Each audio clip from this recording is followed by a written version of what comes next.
Hello' guys, মই পিনে মোৰ ইউটিউব চেনেলটোলৈ আপোনালোকক সকলোকে পুনৰবাৰ স্বাগতম জনাইছোঁ। আশা কৰোঁ আপোনালোক সকলোৰে ভালে।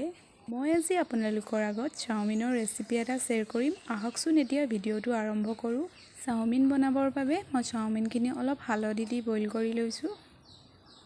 আৰু চাওমিনত এতিয়া দিবৰ বাবে মই লৈছোঁ বিলাহী এটা সৰু সৰুকৈ কাটি আৰু গাজৰ, কেঁচা জলকীয়া দুটামান আৰু পিঁয়াজ এটা কাটি লৈছোঁ। এতিয়া বনোৱা আৰম্ভ কৰোঁ। প্ৰথমতে কেৰাহীখনত অলপ ৰিফাইন তেল দি ল'লোঁ। তাৰপিছত এতিয়া অলপ পিঁয়াজ তেলত দিলোঁ আৰু অলপ পিছত দিবলৈ থৈ দিছোঁ। পিঁয়াজখিনি ৰঙা কৰিব নালাগে, তেতিয়া আমি বিলাহী দি দিম। তাৰপিছত খুব লৰাম। আৰু এতিয়া গাজৰকেইডোখৰো দি দিম। গাজৰ আৰু জলকীয়া ডোখৰ দি ভালকৈ এনেকৈ ভাজি থাকিম আৰু ওপৰৰ পৰা অলপ পিঁয়াজ দি দিম। এতিয়া আমি এনেকৈ লৰাই থাকিম।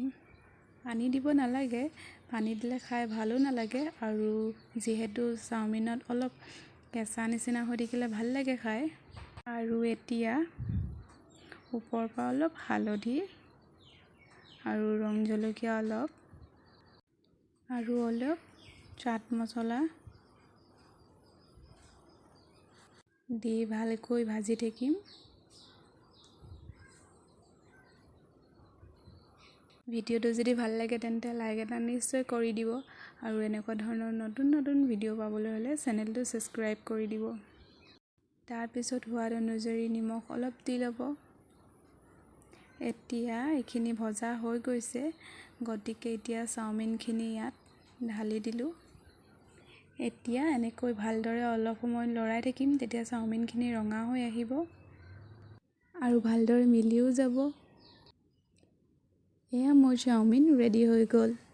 কালাৰটো খুব ধুনীয়া আহিছে। ভিডিঅ'টো যদি ভাল লাগে তেন্তে লাইক এটা কৰি দিব আৰু চেনেলটো ছাবস্ক্ৰাইব কৰিব নাপাহৰিব।